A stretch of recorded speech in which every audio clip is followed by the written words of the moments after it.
A major escalation in the fighting tonight in Ukraine. On the eve of President Vladimir Putin's formal announcement, Russia will annex 4 regions of the country he invaded. It comes after referendums in those areas, primarily controlled by Russia, an election Ukraine and Western allies call a sham.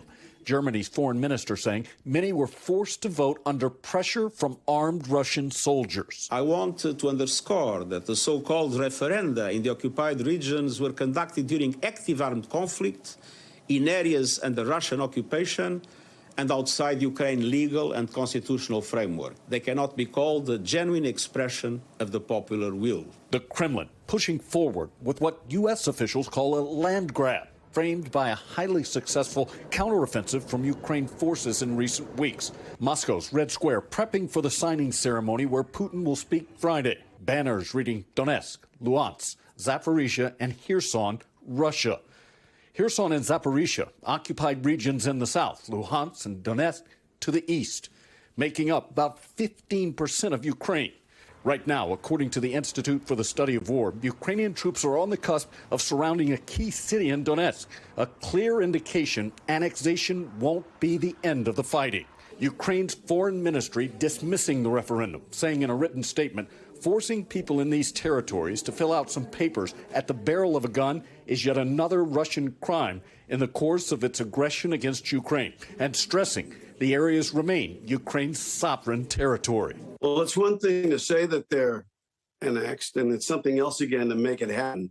Don't forget that the Ukrainians are counterattacking all along the front. The results from the staged referendum were announced this week, just after Putin's order calling up 300,000 reservists to join the fight, triggering a mass exodus across the country, thousands of Russians trying to escape the draft. Мне 57 лет, и я хочу, чтобы все знали, что я против войны. Я не поддерживаю путинский режим, не поддерживаю то, что творится в Украине, не поддерживаю братоубийственную войну. Miles of traffic seen at border crossings with Georgia and Finland, the latter announcing today it will now ban Russian tourists from entering.